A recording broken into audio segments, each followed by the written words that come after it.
Hi, welcome to our channel of IGNOU Audiobooks, Indira Gandhi National Open University, School of Gender and Development Studies, SOGDS. Master of Arts in Women's and Gender Studies, MAWGSR. Second year, MWG 005 Research Methods, common to both specializations. Block 1 Feminist and Gender-Based Research. Unit 5 Action Research for Social Change. 5.1 Introduction.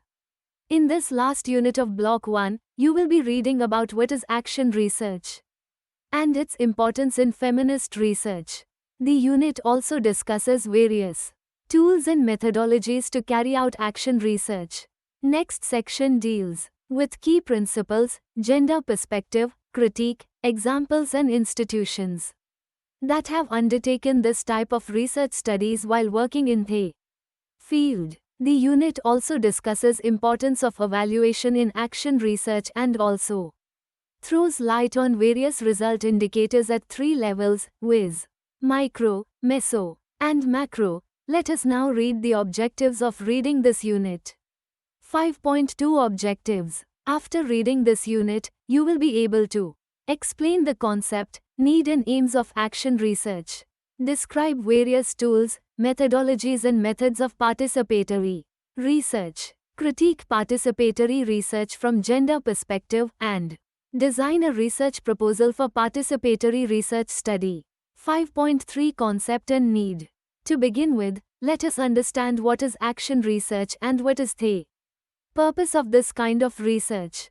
Action research is a community-based method aimed at transforming the status quo. It is participatory as this research sees the respondents as co-creators of knowledge and is potentially empowering to the community. It places the research tools in the hands of the researched and minimizes the hierarchy between the researched and the researcher. It enables the community to identify their wants, their strengths and initiate change with the support of the researcher. The targeted community is involved in the identification of the problem, the planning and execution of the project. Such research can begin with consciousness-raising discussions, identification of available resources to initiate change and initiating change. Creating space for participation in the research is often cited as what is most important in research on participatory development. Attempts as these are made in participatory research so that the hierarchical relationships associated with research between the researcher and those being researched can be broken down. Aims of action research are to develop shared ownership of the research, enable other participants to direct the research process, have a say on what to do and how, create opportunities for collective data gathering and analysis, create space for participants to reflect on the research and provide critical feedback. Build trust and non-threatening environment. Allow research to progress toward action and doing if desired by other participants. Women's empowerment is a central aim of feminist action research. Close relationships between researchers and participants engaged in a feminist participatory action research project have brought joy and insight, but also challenges. Through the project, the research team collaborates to enhance participants' quality of life, careers and, among some, develop feminist consciousness. The methodological and ethical issues that derive from the closeness of the relationships between many of the participants and researchers also make it imperative to explore their subjectivities, the issues associated with interpreting participants' stories, actions and conversations, the risk of perpetuating uncritical assimilation or ideological baggage, and the challenge of matching practice with ideals of emancipation for all women. Here, it becomes imperative to start the discussion with the types of needs women have. These may be related to the roles women play in any society, or help them look beyond their gender roles and aim at providing ways and means for empowerment. These are termed as practical and strategic gender needs. Practical and strategic needs. Caroline Moser's work on gender planning methodology provides definitions that distinguish between practical and strategic gender needs. Practical Gender needs are those that women identify in their socially accepted roles in society. Practical gender needs do not challenge the gender divisions of labor or women's subordinate position in society, although rising out of them. Practical gender needs are a response to immediate perceived necessity identified within a specific context. Moser, 1993, p.40. According to Moser, strategic gender needs are the needs women identify because of their subordinate position to men in their society. They relate to gender divisions of labor, power and control and may include such issues as legal rights, domestic violence, equal wages and women's control over their bodies. Meeting strategic gender needs helps women to achieve greater equality. Moser, 1993, p.39. The distinction between these two types of needs can provide a useful tool to aid us in analyzing how gender is being addressed and proposed in policy or project interventions. Let us now look at the tools that are used in participatory research. 5.4 Participatory tools. The participatory tools used for participatory research appear to be somewhat similar to participatory rural appraisal (PRA) techniques. However, the tools shared in this unit have been specifically developed to address gender and social stratification. The first participatory tool that can be used with small groups of women is a popular tool often used at the beginning of a process. It is known as landscape mapping and is similar to transect walks. This exercise consists of having a small group of women take on a walk through an area where each of the women meets her survival needs. In this exercise, women are asked to tell the researchers about their practical and strategic needs. This is followed with an exercise to map out the identified area with the same group of women. The second tool that can be used is a modified version of a life history interview conducted at their homes. These interviews reveal a great deal about the background of the women, which enable the researchers to get to know each of them on a more individual level. It reveals information about their migration from rural areas to the city, their educational backgrounds, when they started working in the city, their employment experiences and much more. Flip chart paper can be used so that women can see what is being written. This exercise helps in preparing a checklist of priorities. 5.5 Participatory research methodologies. Next, we will discuss various methodologies that are used by researchers in the process of participatory research. Innovative applications. Consciousness-raising methods. This is a strategy that has grown out of feminist attempts to understand women's lived experiences within autonomous women's groups. Because of feminist distrust of hierarchies, there is no leader. Sharing of ideas, experiences, analytical vision takes place in a non-threatening environment. Group diaries. It draws from psychological, literary techniques aimed at unfolding of streams of consciousness. Anonymous entries are made in the diary of the group. These recordings of stories, anecdotes and recollection written by the group may be discussed in group interviews and then documented. Dramatic role play. This is an effective method that can trigger discussions in a group. By presenting the issue under discussion in the form of a drama, the researcher can get the group members to reflect on their attitudes and express them. The process helps to generate consciousness on issues and enables participants to introspect on their values and ideas. Genealogy and network tracing, used in biographical writings. This involves locating the history of a woman's life within the context of her relationships, friendships and origin. Non-authoritative community-based research. This technique is useful in research that has to empower the community. This involves gathering data on issues that affect the community and then presented back to the targeted community to make sense of the evidence. Emphasis is placed on the respondents and on subjectivity. Conversation, dialogue. This technique could be a face-to-face group discussion or on the internet. It involves conversations and discussions across a wide spectrum of A group members.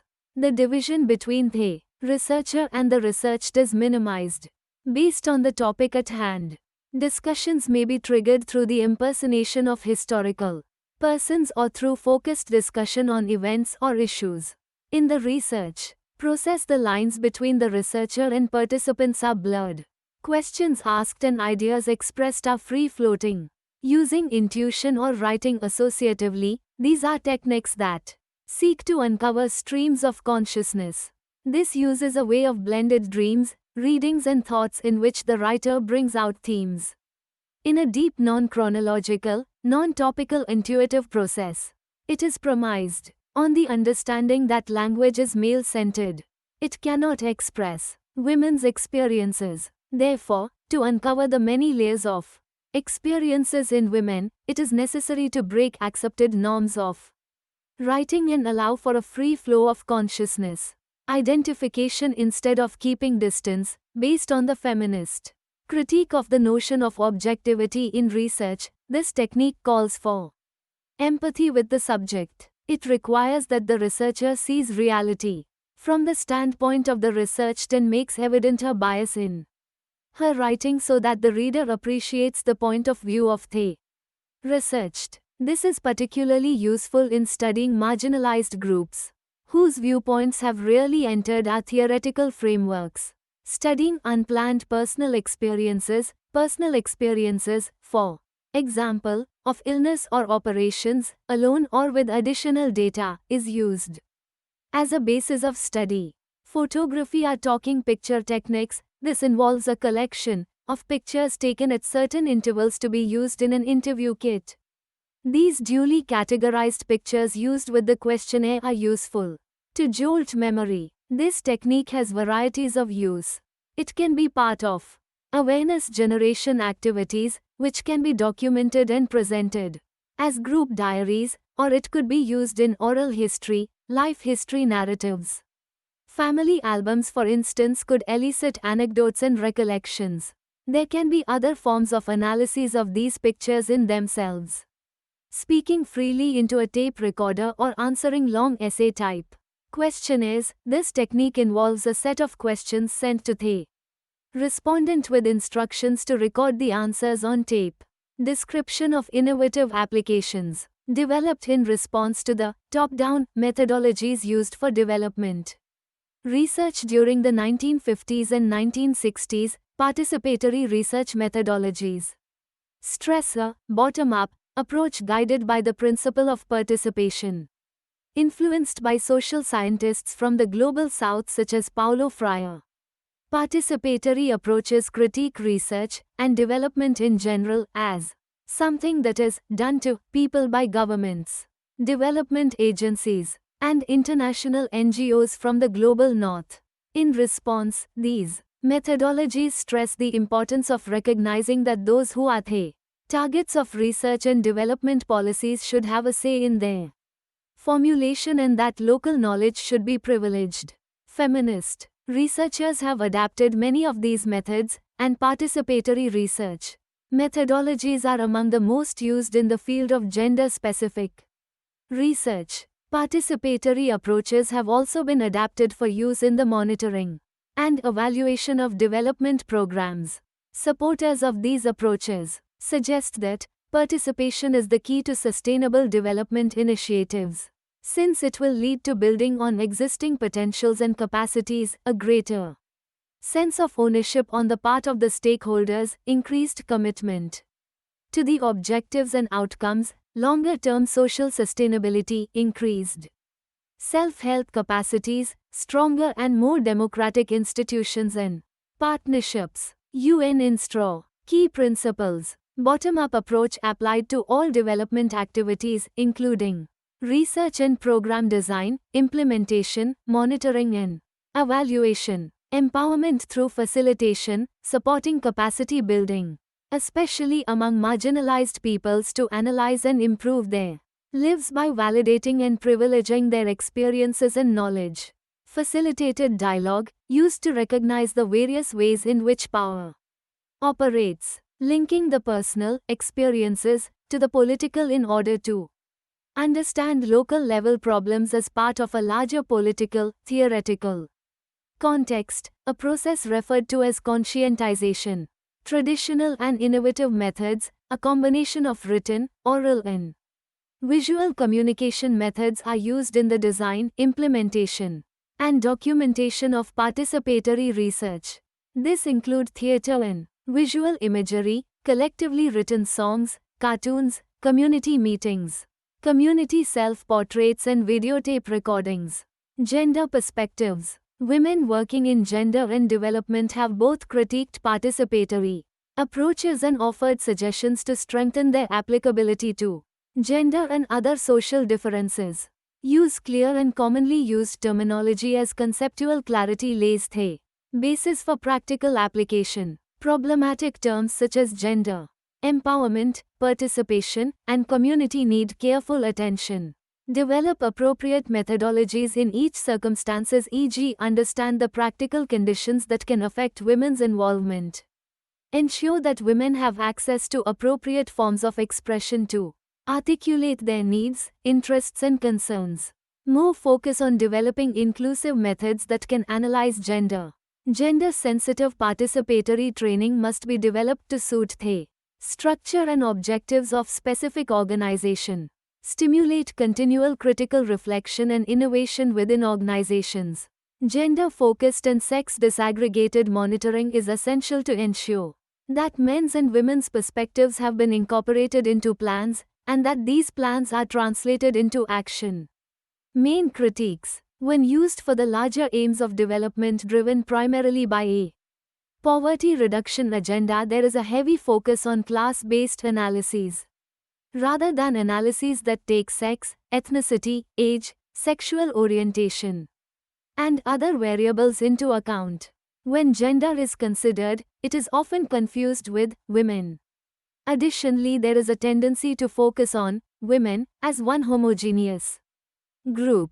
Participatory research approaches are often gender neutral, which can mean that they do little to address gender inequities unless the research explicitly includes gender considerations. Often there is a restricted way of looking at gender relations, i.e., solely between spouses, partners, that does not examine relations between mother, son, father, daughter, younger women, older women, etc. Tendency to romanticize both local knowledge and the idea of communities as socially homogeneous and harmonious entities without conflicting or mutually exclusive interests. An uncritical emphasis on the participation of local communities can replicate or perpetuate inequitable status quos, leaving the facilitator with little scope to work towards changing gender inequalities. Many aspects of gender discrimination are embedded in traditions and beliefs that are perceived by many communities as either biologically or divinely ordained. That is, gender inequalities are not easily recognized as something in need of change.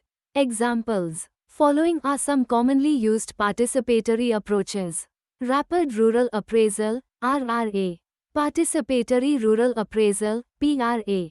Participatory Poverty Assessments, PPAs. Participatory Action Research, PAR. Participant Observer. International institutions that have used the methodology include Action Aid, Concern, International Institute for Sustainable Development, IISD, United Nations, UNDP, UNIFEM, FAO, INSTRAW, Oxfam, UK Department for International Development, DFID, World Bank, CEDAW. 5.6 Rights-Based Approach, RBA. Description. Marking a shift from satisfying basic needs-based approach, to fulfilling and securing fundamental human rights. The Office of the United Nations High Commissioner for Human Rights, OHCHR, has defined the rights-based approach to development as a conceptual framework that integrates the norms, standards and principles of the international human rights system into the plans, policies and processes of development. United Nations Population Fund, UNFPA, describes a rights-based approach as one that strives to secure the freedom, well-being and dignity of all people.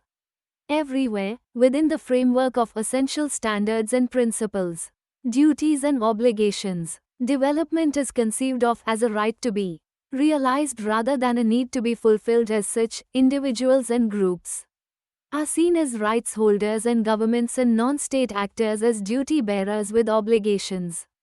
Key principles. Although there is no universal framework for a rights-based approach, the following principles are common to this approach.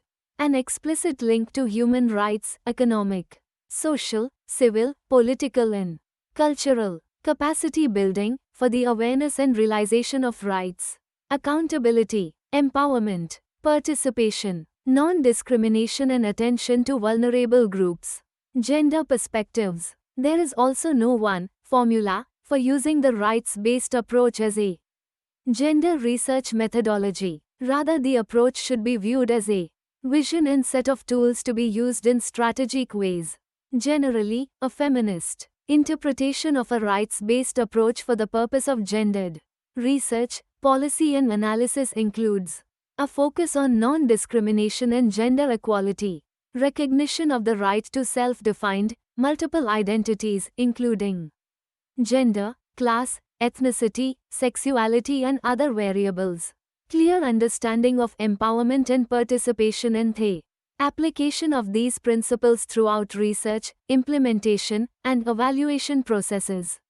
Emphasis on the nature of rights, social, collective as well as individual rights. Accountability of governments, bilateral and multilateral donors, private contractors, NGOs, etc., for respecting and working to strengthen human rights. Transparent and comprehensive policy responses to the structural causes of a problem, e.g. poverty, as well as its concrete manifestations.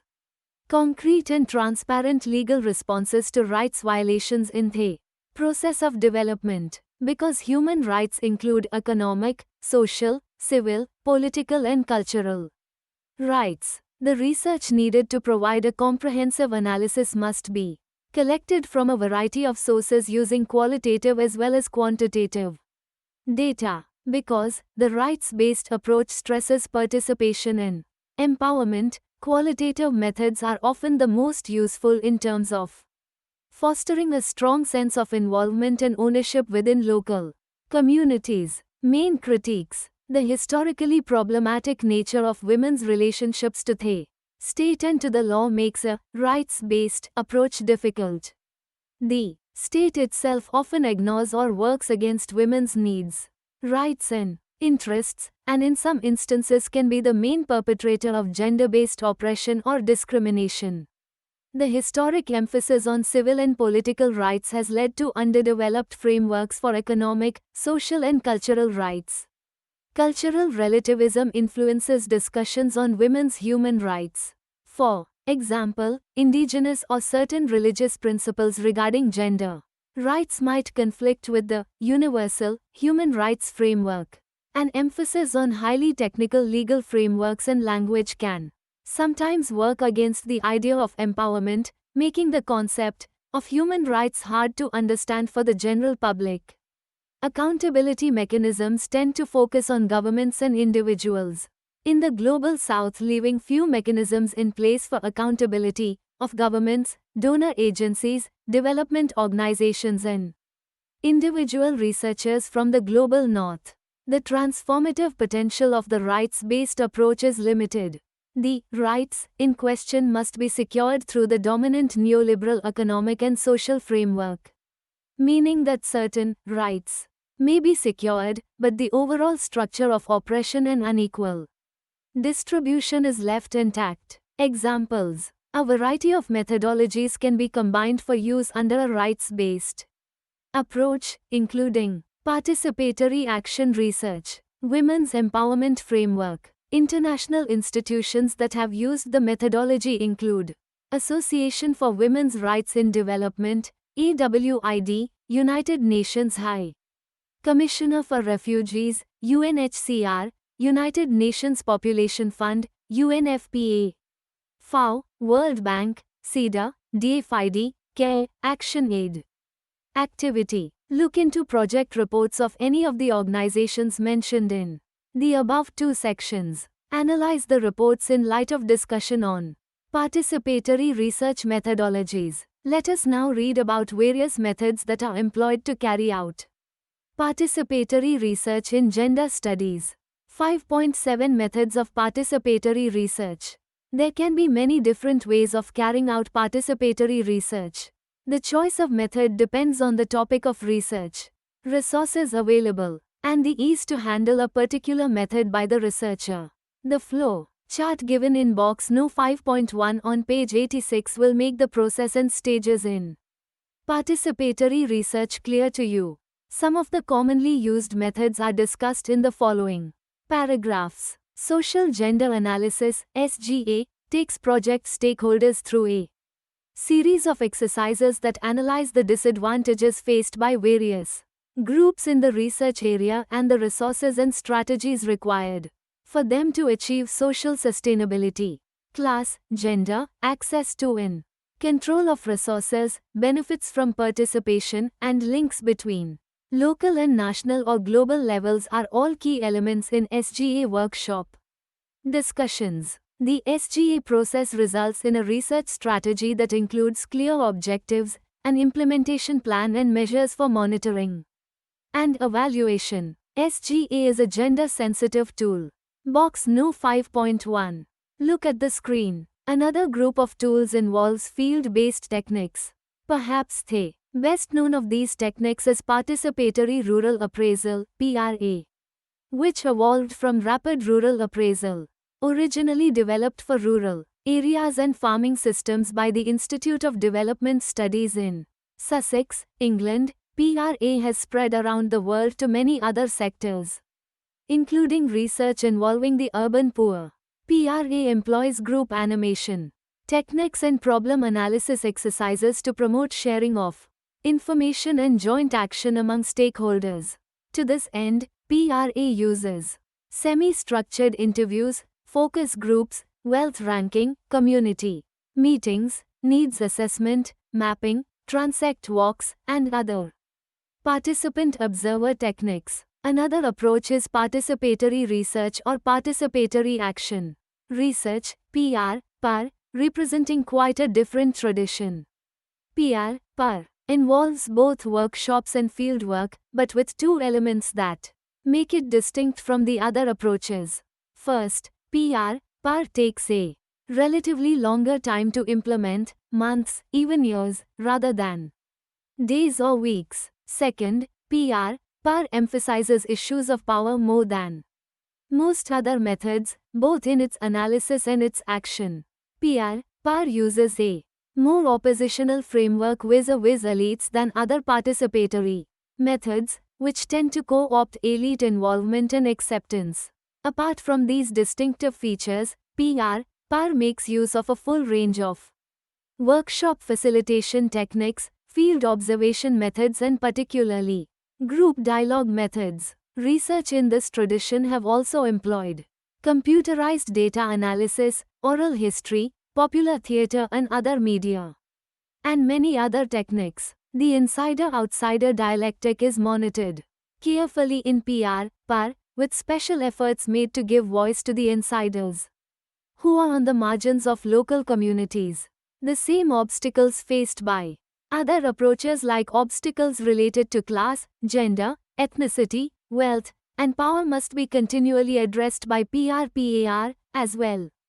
PR is often carried out by social movements and frequently has a longer-term goal of broader, structural transformation. Box number 5.2. Here is an example of a cluster of self-assessment tools that uses both workshops and PRA techniques but focuses on the analytic work on communities developing their own indices of development for planning and impact assessment. In northern Ghana, for example, a North-South monitoring team on a large rural development project developed a tool entitled the Village Development Capacity Index, VDCI.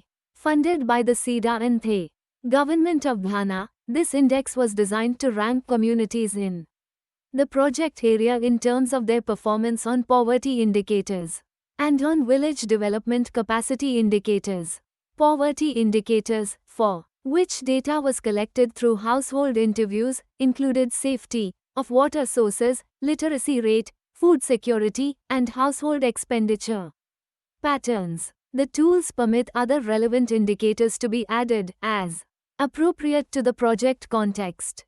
Village development capacity indicators, the data for which were collected through key person interviews, field observation, and focus groups, included status of village organization, previous experience of the village in managing development interventions, level and types of village cooperation and mutual aid, and the status of infrastructure and assets under village control, both collectively and by individual residents. Stakeholders participated in the process of allocating scores on each of these indicators to the villages under study.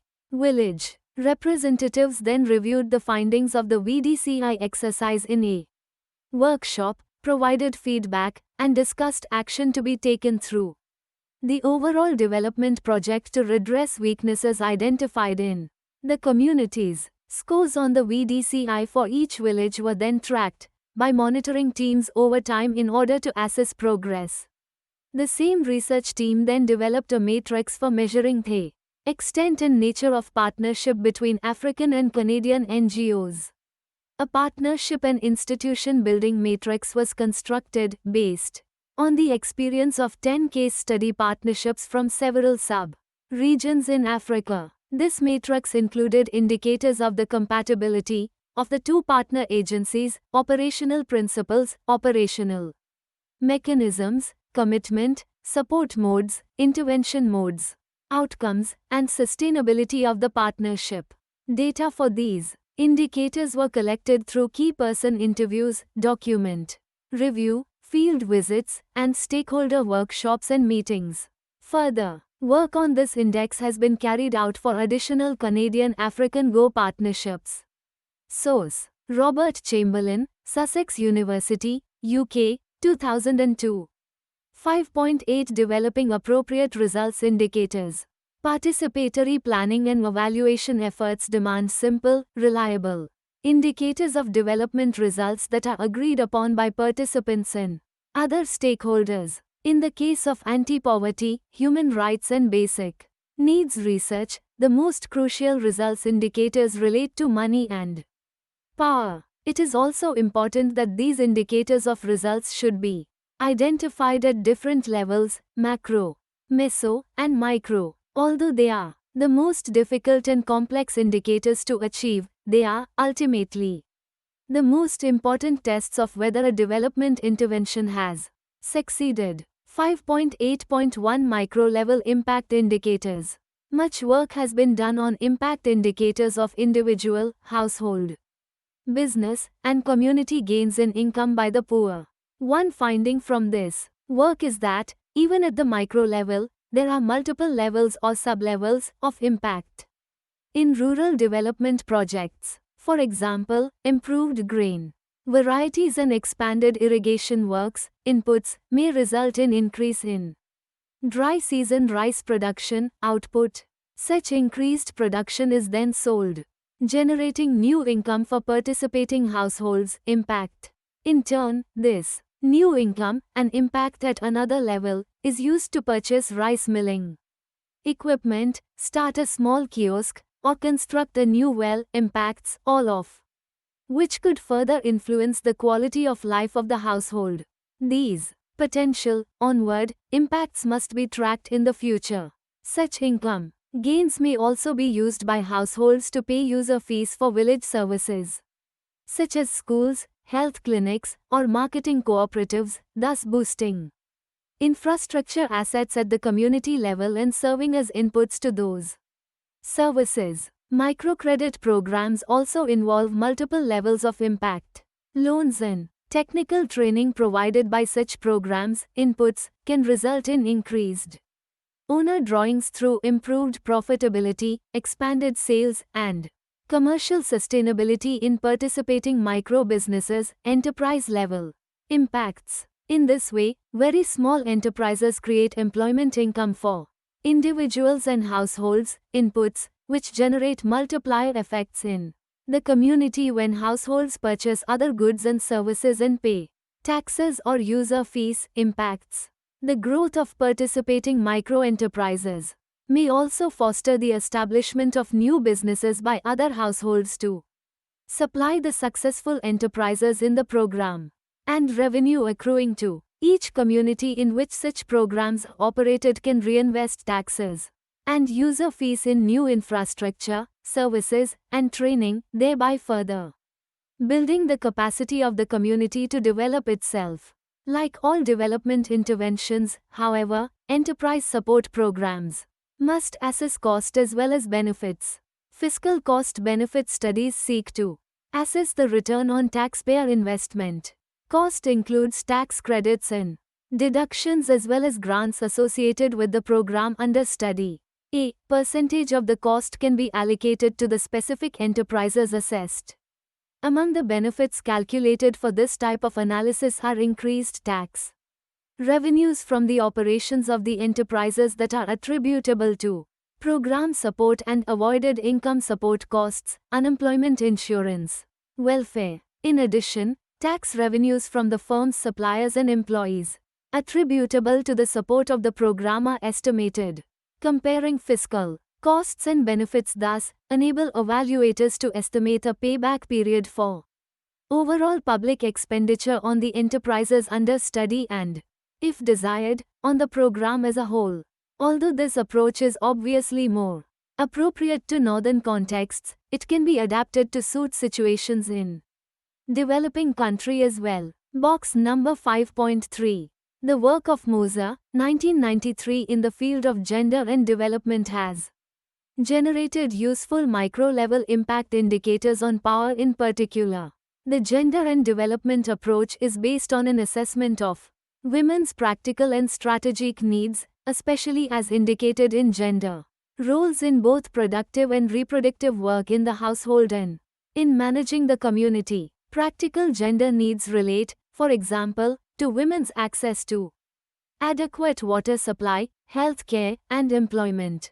Strategic gender needs relate to the legal and property rights of women, access to credit, equality of wages, freedom from domestic violence and women's control over their bodies. As the impact of development interventions yield positive impact in these areas, women's power increase at all levels, in the household, in the community, in the nation. 5.8.2 Meso-level impact indicators. Let us now discuss impact indicators for another level.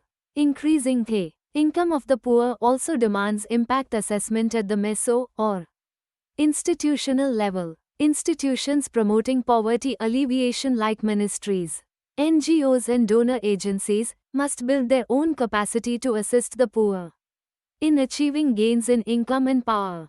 All institutional assessments must include analysis of the external environment, organizational motivation, organizational capacity, and organizational performance. With respect to organizational performance, some key impact indicators in anti-poverty efforts include financial sustainability of the organization as a whole, self-sufficiency, or sustainability of poverty alleviation programs run by the institution, and the percentage of communities assisted by the organization that have moved from being categorized as poor to being categorized as less poor or moderately well off. Other relevant indicators can include income per capita, unemployment rates, and labor force participation in the area served by the institution, as measured over time. The relationship between institutional capacity and performance, on one hand, and community development capacity on the other, must be assessed in detail. The perceived relevance of the services of the institution to its clients, or customers, is also a crucial factor deserving careful study. Further, gender disaggregated data must be collected for all indicators to permit an assessment of the comparative gains made by men and women as a result of the institution's efforts to strengthen it. In the field of social development, Oxfam UK has suggested that indicators of participatory management structures and processes are especially relevant. Such indicators include evidence of shared decision-making among participants and staff, signs of commitment among participants to the group's goals and activities, evidence of shared leadership, signs of solidarity and cohesion, capacity for self-reflection and critical analysis, and capacity to take action in relation to problems identified. Such indicators may be applied to test the performance of development institutions, NGOs, project management teams, and local partner organizations. 5.8.3 Macro-level impact indicators. Next, we will look into impact indicators that are required for macro-level. All macro-level income gains by the poor can be measured by conventional indicators over time, particularly gross domestic product, GDP, per capita. Other key indicators, some of which are used to calculate the United Nations Development Programme, UNDP, Human Development Index, HDI, include share of national income of the lowest 40% of households, percentage of the population in absolute poverty, and public expenditures on social programs, health, and education as a percentage of GDP. Additional relevant indicators include daily calorie supply, access to health services, and the prevalence of household assets such as radios, telephones, and motor vehicles. Other indicators that can be assessed at the macro level as well are new policies and legislation in favor of the poor. These can be attributed to the demonstration effects of anti-poverty projects or to the lobbying of NGOs, government ministries, donor agencies, and social movements on behalf of the poor. Such programs may confer new economic benefits, for example, food prices, credit availability, or civil rights, for example, the general right to organize, women's rights to own land or business assets. These impacts, in turn, will serve as inputs that can be transformed, at all levels, into further gains in money and power for the poor.